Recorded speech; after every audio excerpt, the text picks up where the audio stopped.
Hey everyone, Dockwell here, and today's video is the 5-position tier list for patch 7.39b. Then, starting off in the S tier, we have Shadow Shaman, and this hero was also in the S tier in the 4-position tier list, and that's because this is just the best support, bar none, in the entire game, 4 or 5, and both facets have insane pick rates and win rates. Now, the Mass Serpent Ward facet is a little bit better. This has been buffed, and this is very, very good. I already talked about it in the 4-position video. There's not really too much else to say, but Shadow Shaman does a little bit of everything. Insane lockdown, good initiation if you need that, good harass damage, good survivability with this foul play, and then the Mass Serpent Ward is insane for pushing towers, taking Roche, just in fights in general, just plopping that down in the middle of the fight. It's kind of like a tombstone or some other thing where you just put this down and you're like, you can't fight here because this does absurd amounts of damage. Like, when it clicks an enemy, even like the enemy carry, it can like solo kill the enemy carry. And obviously, if people focus it, it does die, but it actually has ridiculous amounts of health. So Shadow Shaman's kind of been hovering around SA minimum B tier for a while, just ever since they added a lot of this extra stuff, and now it's just far and away the best support right now at both positions, because you don't necessarily need items, so it can play 5, but if you get items, that's also great in the 4 position. Then the next hero in the S tier is another standard support, probably the best standard support right now outside of Shadow Shaman, but is mainly played 5, and that is Disruptor. Now, Disruptor does have 3 facets. Kinetic Fence is terrible. Never pick it. I know I've seen people pick it and think they're good. Oh, I'm blocking the stairs. Oh, you can't go through this choke point. Don't do that. It's not good. Trust me, it's not very good. Even if you're very, very good with it, it's just better to have the normal kinetic field. Like, it's just better overall. People are still picking Thunderstorm. It's still very good. People are having some success with this new facet Transference, but it's not that great. It's kind of this weird defensive spell that you can put on allies, but really just go with this one. It's the classic standard, and honestly, it's just the fact that this hero's spells are so good in general, the fact that the passive now is also fairly good, and the fact that if you get Ags eventually, you just win the game. It's kind of the role that, let's say, a Jakiro had in the previous patch, where it's like, these 5 positions end up getting some farm if the game does go 40-50 minutes, and this can just solo win you the game, honestly, if you do get an Ags on this hero, kind of like Jakiro in the last patch. And so that's why this hero is so good. But otherwise, obviously, the lockdown, the ult, you can never count out Glimpse in general. It's a great spell. Obviously, it does have a little bit of a weakness where there's no hard lockdown in a sense. There's no, like, stun.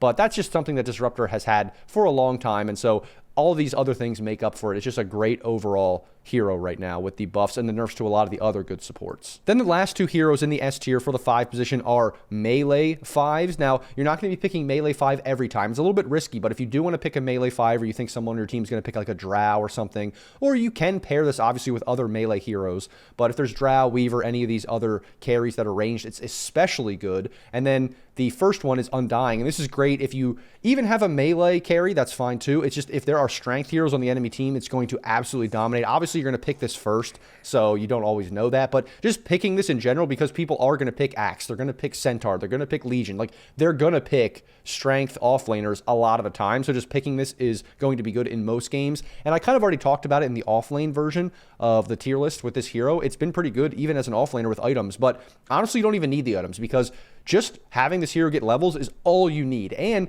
you are able to farm a little bit more with decay and stuff like that than you used to be. It's still not the best, but it's better than it was many, many patches ago or years ago. So I think the fact that you can get some farm a little bit, and you don't really even need it. Tombstone is just amazing. You dominate lanes. You do all the things that you normally do. You also have like an instant respawn at times. There's so many ways that this hero is good. It just feels kind of weird sometimes when this hero drops out of the meta, because then you see some people pick it even when it's not quote-unquote in the meta, and you're like, wait, this hero's actually kind of good. I do think it has a lot to do with matchups, though, in the lane, and that is the thing. Like I talked about, the strength heroes, because they're so popular, because all of the weird, like, carry heroes in the offlane have kind of been nerfed into oblivion. Now we see the traditional offlaners becoming good, and this hero just absolutely crushes them. And then, like I said, all you need is levels into that later portion of the game. So it's very, very good as a 5. Then we have Clockwork as the other one. This hero's just good overall.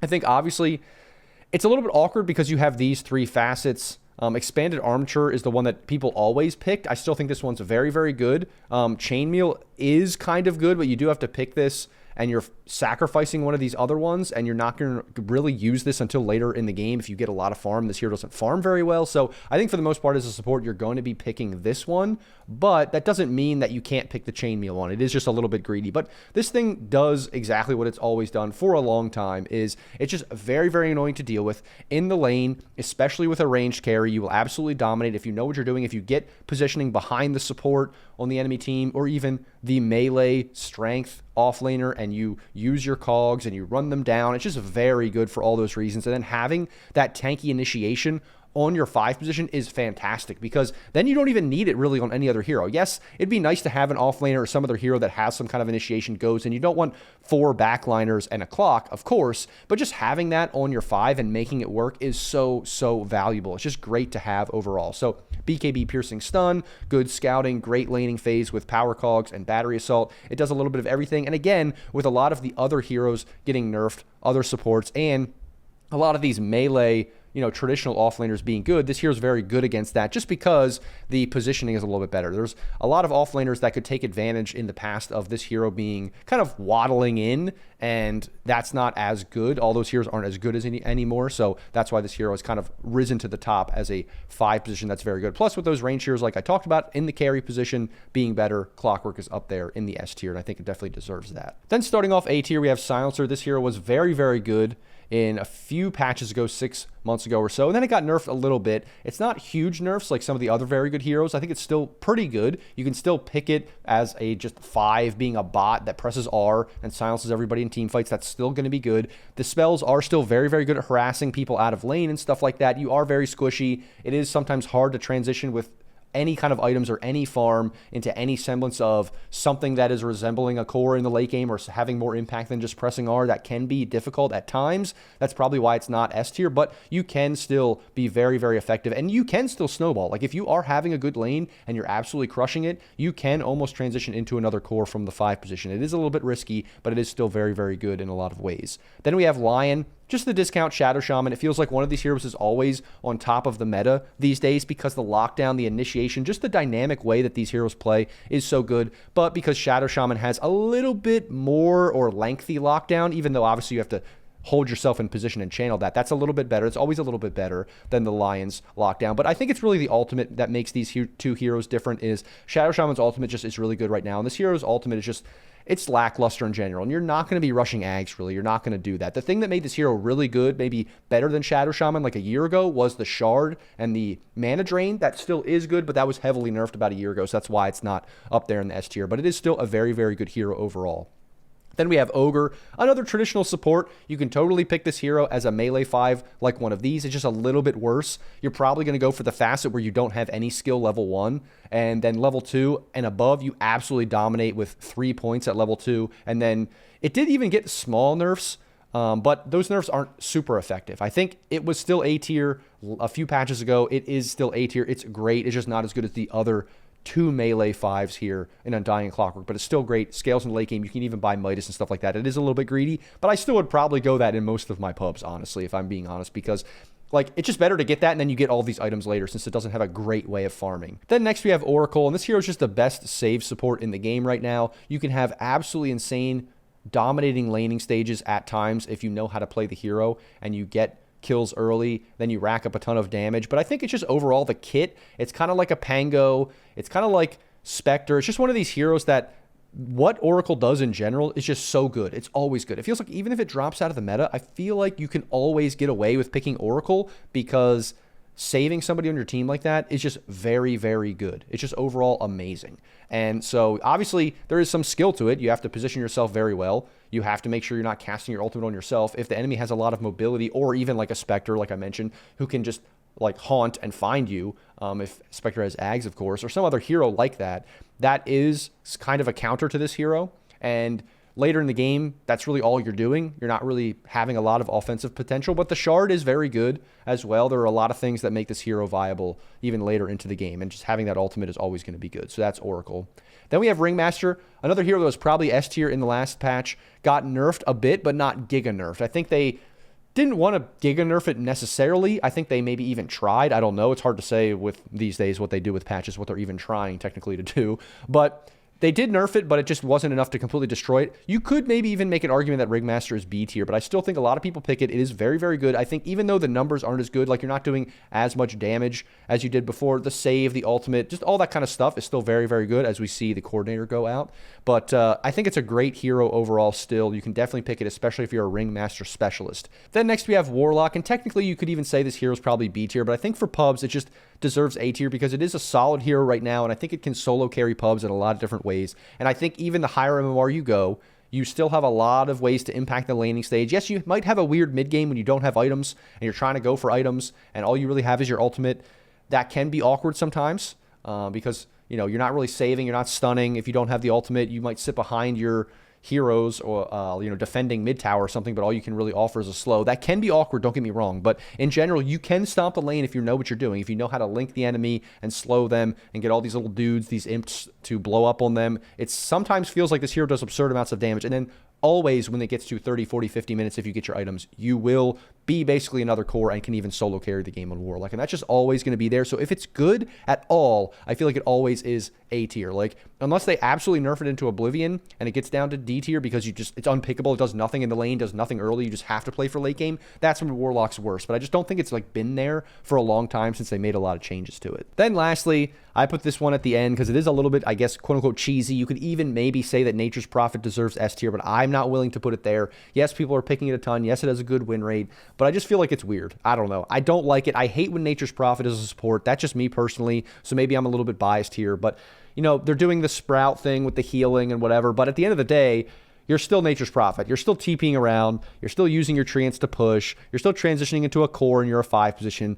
To me, that still feels a little bit greedy. Yes, you might not be buying right-click items, of course. You're buying team items, I guess, if you're playing 5. But still, the laning stage is still also really awkward. Like, sometimes it feels like Nature's Prophet is owning the lane, and then sometimes it feels like what's really happening. I think the biggest thing for the lane is you have to TP to mid, you have to TP to the other lane, you have to help people around the map. If you're just sitting in your lane using Nature's Prophet to, like, sprout people or whatever, like, that's not happening. Like, you're just not doing anything. You need to have impact on the map to make this hero work, and I feel like people pick it in pubs because high MMR players are picking it and think they're going to do something, and it doesn't usually work out. So that's why I'm putting it A tier. I would even, you know, my bias would even put it B or C tier, saying like, don't pick it. You're probably griefing because you don't know what you're doing. But for the most part, it is, I think it does deserve it. I mean, if you're just looking at the win rate and pick rate, it is good. Don't get me wrong, but it can feel awkward. It's a little bit cheesy. You have to be a specialist and know what you're doing on this hero. Then starting off B tier, we have Crystal Maiden. This is just a solid all-around good support. It's just right there.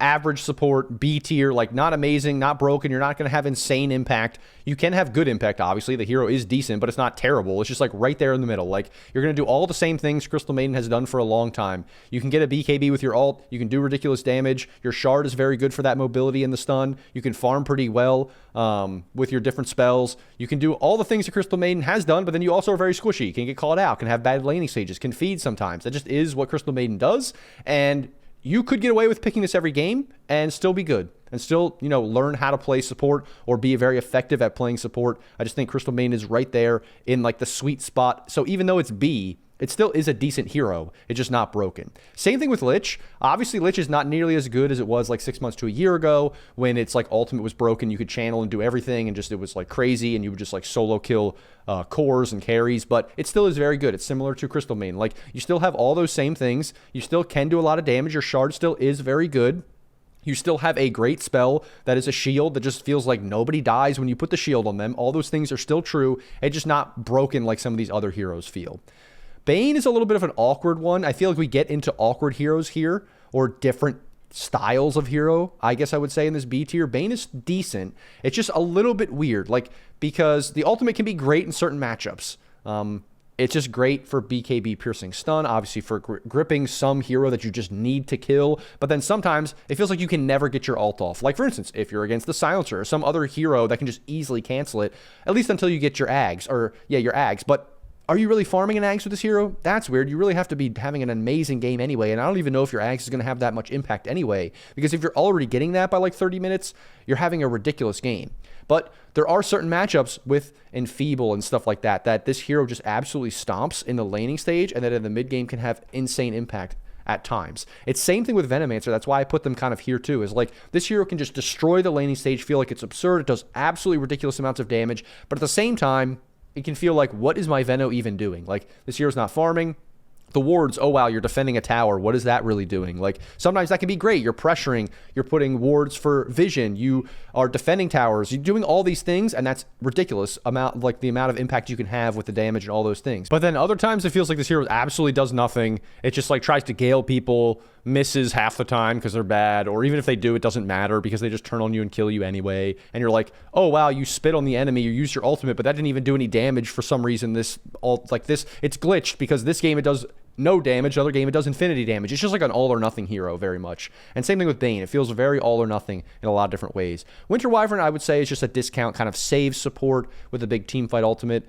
Same thing with Dazzle. Like, Dazzle's dead, I think, as a hero in general, but the Grave is still decent. Obviously, Axe is still very good, which kind of sucks. But as a heal support with Grave, as Winter Wyvern that can heal, that can save people, and can ult people to disrupt other ultimates, like, this is always going to be somewhat relevant at times, no matter what is happening. So that's why it's B tier. That's why it's decent, even though it's not maybe as good as Oracle, doesn't have as much impact as some of these other heroes. Then next we have Pugna. It's kind of another healing, save support like these other heroes, but it's just the classic Pugna from the 5 position. You're really all about the ward being annoying in fights. It's very good against certain, obviously, caster heroes. And then you're also just about healing and saving allies. That's really what you're always about as a 5-position Pugna, but that can feel weird. Like, the laning stage can sometimes feel awkward. Yes, you have good attack range, decent movement speed, so sometimes your harass damage can be good. And yes, you can go around queuing the towers and taking them just as a 5 position, but again, you don't really want to be like maxing that early usually, maybe a couple points in it, but still, that's why Pugna can feel awkward. But it does feel like one of those heroes that it always goes back down to D tier when they nerf it and then slowly rises back up into the meta. And honestly, you could even make an argument that Pugna is A because it does have a decent pick rate and win rate. I just think in pubs in general, it's not as good as, even if they're like picking it all the time in the pros, it does take a lot of team coordination, I think, and playing around the healing, where sometimes Pugna feels like, what are you really doing? Like, this hero, yeah, you can sit behind somebody and save them, but maybe there's a lot of magic damage, so that doesn't do much. Or the healing, like, to sustain on the map is not great because people want to be off alone or something. You know what I mean? There's just awkward times when you don't have coordination and you're not picking it around a certain kind of lineup that it can feel weird. And then if the ward doesn't do anything because nobody's doing a lot of damage with high mana cost spells or whatever, like, it's like, okay, who cares? Like, I'm not playing against a Necro or whatever, so now what do I do? It's just like these heroes that don't give a shit about your ward. So that can be why Pugna is just B tier, but still can be decent in that way. Then we have Zeus, and I think Dark Willow. I put these two in tandem here, mainly because Zeus is just a straight-up damage 5 position, very greedy in that way. I think Zeus is dead across the board, except when you look at the pick rate and win rate. As a 5 position, it is still semi-viable. So I will put it B, even though I don't love it. If I see a Zeus 5 in my game, I get kind of mad. Don't get me wrong. But hey, if you have enough, like, laning presence, whether that means that you feel like you can be safe because you have a good survivable melee carry, or even if you're like a drow or something and you just feel like the Zeus plus the drow has insane damage so they just like can't walk up, that can make the laning stage fine, and then this hero can transition later as long as you have stuns on the 4 position and the 3 position, where it's like, okay, great, we just have a damage 5, but that's okay because that's a gap that we have. The problem is, like I always say, when you're picking supports, they pick it early and then people don't really pick around that. So picking Zeus is just kind of like half griefing your team, but it's the only viable position. It does have an okay win rate, so it can work. It's just I don't love it. Same thing with Dark Willow. Dark Willow can have really bad laning stages, can be very awkward, no real reliable stuns, all those same things I always say about Dark Willow. But again, I think it fills a certain role kind of like Zeus. I think it is a little bit more obviously control-oriented than Zeus, of course, but it feels like I'm going a lot in on damage from a 5 position when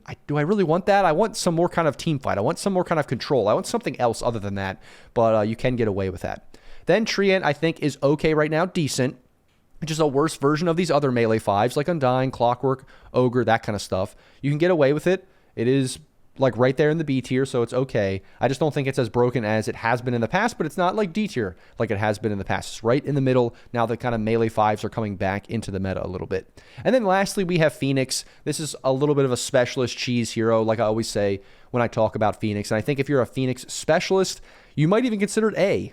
I always think in almost every patch, Phoenix could even be S if you know what you're doing. And you can have, you know, you hit your spirits, you know how to harass the enemy and be very annoying in the lane, have good laning stages, and you know how to use your egg, like that's all you need, and you can absolutely destroy games by yourself. But that does take a lot of skill, does take a lot of practice, and overall, it's not like this hero is getting picked a ton, but it does have a decent win rate when it is getting picked. So that's Phoenix. I think of the like quote-unquote specialist heroes, probably we have Nature's Prophet up there. Very annoying, already talked about him. And then Phoenix right up there. You could even, like I said, make an argument that it even is A. But I do like Phoenix in general. Then starting off C tier, we have Ancient Apparition. This hero was nerfed into oblivion as, again, we see the coordinator going down. What's happening? They better not be patching this while I'm recording this, and you're seeing this after the patch is already going up, and it's a Friday, and this is really weird because I'm recording this on Friday when I usually record it later. Anyway, that's getting a little bit too into the weeds, but what's going on, guys? Please don't patch the game while I'm doing this. You might see this, I might cut it out. I don't even know. Anyway, I digress. Ancient Apparition, nerfed into oblivion, was S tier in the last few patches. Now it's not very good anymore. I mean, you could totally pick it, but like Morphling's not as good. Some of these other heroes that are really countered by AA are not as good. It still does a lot of the same things it did before, but it's just not broken. Like it felt like when you put, I always forget the spell, whatever it's called, that you put on the ground. I'm just going to click on this guy. Yeah, Ice Vortex. It felt like Ice Vortex was like melting you for infinity damage in the previous patches. And it felt like then you got hit by the stun with the ultimate and just like AA was owning and destroying the entire enemy team by itself. Like in the past, AA has always been a hero that, yes, counters certain heroes, is very good against tanky heroes, is something with you hit your ultimate on one or two heroes, you win the fight. But that's not what it felt like. It felt like this hero was just owning by itself in the past. And so now you can still do a lot of the things that you used to do. It's just not broken like it once was. You're not farming insane with Ice Vortex and stuff like that. You can still do it, but it's just not as ridiculous. Same thing with Jakiro. Jakiro was giga broken, nerfed into oblivion. Now it's still okay, but you'd rather pick a lot of these other traditional supports than Jakiro right now. Just all the numbers, everything got nerfed about the hero. Still does a lot of the same kind of stuff, just not nearly as good. Then Witch Doctor's a weird one. One of these heroes where I personally love it in pubs. I think you can totally stomp with it. It's just that it's almost like a Pudge in this way, where you see Pudge in the C tier here as well, where it's a very pub-oriented hero where you're really focused on dominating the lane, and certain lanes you can dominate, just getting off insane ultimates in fights, great maledicts, and you can have ridiculous impact. But it's not as reliable, and it does take some skill, some positioning. You have to be against the right kind of matchups where they group up and stuff like that to really get effectiveness from Witch Doctor. Sometimes it feels like you just get run down in the lane. You don't really have, even if you hit a Maledict, they can just run away. Like that feels awkward sometimes. And then later in the game, it feels like getting off a good ult is like impossible. People just jump on you. If you try to ult at all, then you just have to immediately shard, which always feels bad. You want shard as like a last-ditch thing or maybe immediate thing and then ulting later. Like, you know what I mean? You want to have like this prolonged ability to sustain in the fight. And if you just get instantly killed, which can happen a lot, and it's a little bit awkward, the positioning of fights, then Witch Doctor has like no effectiveness, it feels like. Grimstroke, I don't know what to say about this hero in the terms of, like, I put it C tier because I looked up the stats, and I'm like, I don't want to put Grimstroke in D. I feel like it's been in D for a long time, but I don't know. It's never coming back into the meta. I think it was back in the meta for a little bit when they reverted one of the changes where, like, you could control when the stun went off. And then they nerfed it, and now it's just dead again. And it's been dead for a while. I think the big thing about this hero is if you get to Ags, you can just own the game. You can like 1v9 the game, honestly. But are you getting to Ags? Like, that's not happening. Let's just be honest. Like, I think Grimstroke is one of those heroes that I would like to see in the meta because it is so unique and different. But I don't know that that's happening. Same thing with Snapfire. I personally love Snapfire. I would pick Snapfire all the time. In fact, I do. It's one of the default supports I go to. But I just have to be honest with myself that it's just not great. I've said this before in the 4 position. I think it can play both of those roles. It can just be the default support that you pick. But even though it farms well, you can get a lot of items. You can have effectiveness in the lane. You can have effectiveness early on with your ultimate. After 30 minutes, it feels like it falls off until you at least get to 25. And that, I think, is the big weakness of the hero. You're not transitioning into a right-click kind of hero like you could even used to, but you can't even play mid or right-click heroes really anymore anyway. So that's really the problem with Snapfire. There's just a lot more effectiveness. These other heroes have like effectiveness early, mid, and late. This hero just really is only effective early and mid, and that's the problem. Abaddon, another save support. Feels like more of a core these days. Like, it's just trending towards core, where 6 months to a year ago, it was more of a support, and then some patches came, and then it became a core again. So now it's just a save support that's probably not as good as some of these other save supports. That's really the long and short of it. It's also a melee hero, which kind of sucks. The other save supports are usually range, so it's a little bit awkward. Some games, hey, you will just frontline, you will be insane, your shield is great, you can get Ags and just save everybody, but those games are few and far between. Then Tusk and Pudge, I kind of put them in the same melee 5s that just feel awkward. The laning stage sometimes sucks. But if you can have effectiveness as a save, if you can have effectiveness getting an Ags repositioning with Tusk, that's great. But sometimes your lane is just trash. You do nothing early, and it feels like, why do I have a Tusk 5? Especially if you have a bad matchup, like laning matchup with pairing with your carry. And then Pudge, it's the same kind of thing. Like, this guy better be hooking people under tower, better be hooking people out of position, having some impact in the first 15, 20 minutes. And then later, hey, you're great. You can hook people out of position for fights. You can hook people if we're going high ground, if we're defending high ground. That's great. It's just the first, 15 minutes. Like, what are you doing on Pudge? You better be good at this hero. You better be rotating to runes. You better be landing your hooks. If you're not, you're just griefing. Then Chen. Chen is on the upswing. Hero has a decent pick rate or win rate. No, actually not pick rate because nobody picks it, but win rate's pretty good. I was debating whether to put this maybe B, but I'm not sold on Chen right now. Some people always argue whenever I talk about Chen. Chen's amazing. It's the best hero in the game. And I'm like, okay, calm down there, buddy. But I mean, maybe I just don't ever see it. No one ever plays it. Sometimes it is broken. Don't get me wrong. But then as soon as it gets broken, it gets nerfed. And then it's probably just somewhere floating between A and C. And but nobody picks it because why would you? I mean, I know that with the creeps and stuff, they've adjusted some things and maybe now it's coming back into the meta. So that's why I say look out for Chen. It is one of those things that I think it's rising, but I think it does deserve C right now. We'll see how that goes. Io I think was good in the previous patches, not as good now. Io's another weird one, similar to Chen, just a very specialist hero. I think the lower MMR you go, the worse it is. Very team oriented, which kind of sucks. Sometimes it just feels like the ultimate does nothing if your team doesn't know what they're doing. But then sometimes if you have a decent carry and you can pair with that person and you can run around the map and you can help them farm and you can, TP them across the map to participate in fights, that can be fantastic. But I think a lot of times also with IO, you need to have more than one person you can link to, because if you're just following around the carry and linking them, that's not always good because they don't really want you to soak all their XP and stuff. You know what I mean? They want you to be playing with the team a little bit and letting them farm sometimes. So you need almost 2 heroes that you can link to. So that's kind of the problem.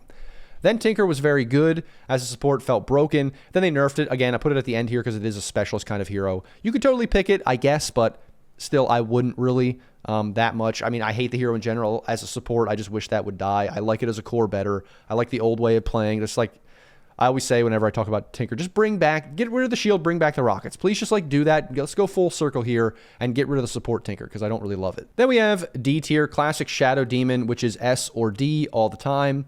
Now it's D.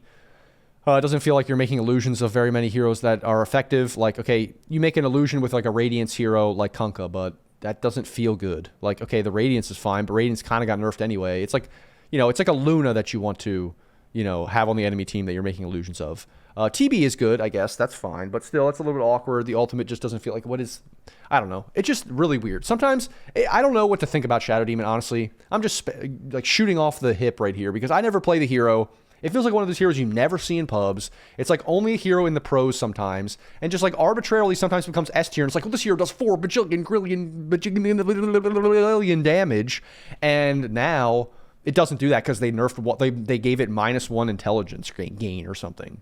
And you're just oh, or I guess 1 is a lot, but minus 0.01 or something. And you're just what? And now it's D. And no one picks it and it sucks. It's I don't understand. What does the hero do? No, I get what the hero does, don't get me wrong. But you know what I mean? It's wonky whether this hero is good or not. And I feel half the time it's D, and then all of a sudden it just becomes A or S. and then it gets nerfed, and now it's back to D. Venge, I just hate Venge support because I feel you have to have Ags. I just hate it as a 5. You're not farming your Ags as 5, and you just have to have that item to make this hero, do anything. Unless you're, specifically against Chronosphere or, even Black Hole, but even then, I mean, Black Hole, I guess, yeah. But, those 2 spells or something, then sure, Venge is fine. And, yeah, sure, if you get your Ags, that's great. But half the time, especially as a 5, you're not doing that because there's not a really good way to farm this hero. And you don't want to be just, farming waves by yourself as Venge. That sucks. Then we have Enchantress. This hero is I put that hero a Chen, Io, Enchantress. I feel they're all very similar in the sense that they are just awkward specialist heroes. So it's and I also put it in there where with Chen and even a Shadow Demon where when does this hero become good? I don't even know. It feels awkward because you never see it in pubs, but then sometimes it becomes S tier and everyone picks it in the pros. But you're just why? And really, I know why. I mean, the thing is, if it gets really tanky, it's impossible to kill just based on matchups and what's good in the meta. And then you also do infinity damage and carry as a 5 position. That's the thing that makes it awkward. It's carry from the 5 position. But it's really just about, can you be tanky? Can you heal through everything? Is it really hard to bring you down? And in certain matchups and certain metas, it just feels like this hero it's not tanky at all, it just dies. And so that's the problem with it right now. It just dies. And so yeah, you can solo carry as a 5, but you're just not, you have like 500 health at like 35 minutes.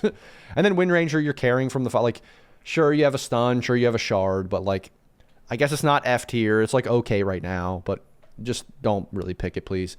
Elder Titan, another one. I put that right there with the Chen, right there with the Shadow Demon. Like, can have insane impact sometimes. Sometimes you have like stacks and your spirit goes and hits the enemy stacks and you like run in the lane. You click people 3 times and they die. And sometimes they melt because your aura is ridiculous. And then it is S tier and then and everyone's picking it in pros and then it gets like one nerf that's like one little thing and then now suddenly it's D and nobody picks it, nobody cares anymore. It's like, what? I just think these kinds of heroes like a Chen, like an Elder Titan, like an Io, like a Shadow Demon, they're very like team oriented because their kits are so weird that it's very geared towards pro play and pubs not necessarily, especially because you're picking first as a support. So sometimes you can pick this hero and just do absolutely nothing as a support. But sometimes you'll just randomly get the right lineup and people playing correctly, and then you'll just like win the game because Elder Titan's broken, right? And I think that's the issue with these kinds of heroes just conceptually and why they are either S or D. And yeah, S or D, I said it. And yeah, so that's the thing with Elder Titan. Then Marcy, said it with pretty much every single tier list has a Marcy in it, and I always say this hero is awkward because what position does it play? 5 is one of its worst positions. Probably mid too, mid and 5. Just because you want items on the hero, like you want to get BKB and stuff. You don't really want your 5 rushing BKB. That's the problem. And any of the support items on Marcy feel weird and bad. Then Omni Knight, I just put this in here because like, I don't know, Omni Knight's coming back into the meta, but more as a core, but is that even real? I think it's fake. Is it good? I don't know. I have people commenting on my tier list videos saying like, I'm spamming this. It's amazing. And I'm like, are you, what? Are you, yeah, but the one guy said he was spamming it in like Herald, and I'm like, but that doesn't count. Like, I don't, you know what I mean? Like, I don't know. Gyro, awkward.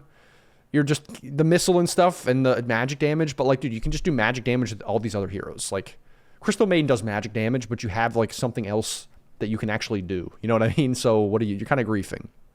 Then finally, we have F tier. Stop picking Alchemist.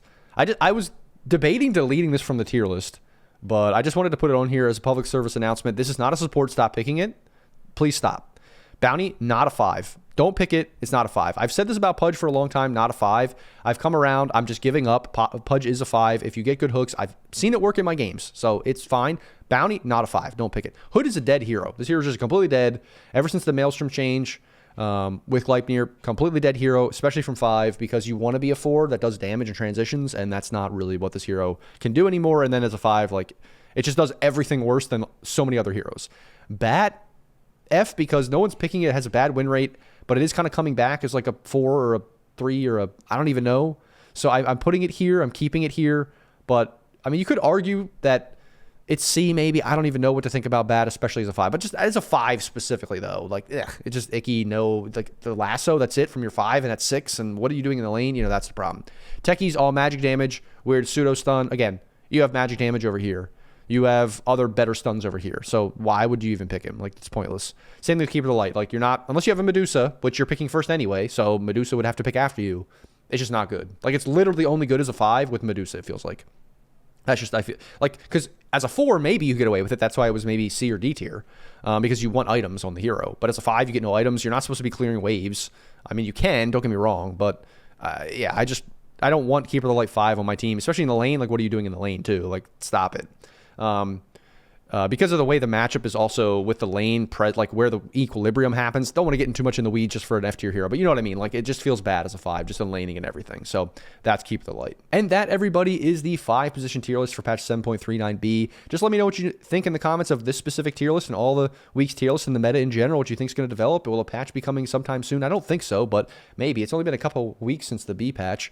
Let me know what you think is going to happen as we approach TI. Obviously, the qualifiers are happening or completing now, or maybe they're already done by the time I'm recording this. Hard to say. But yeah, just let me know what you think about the state of the game in general.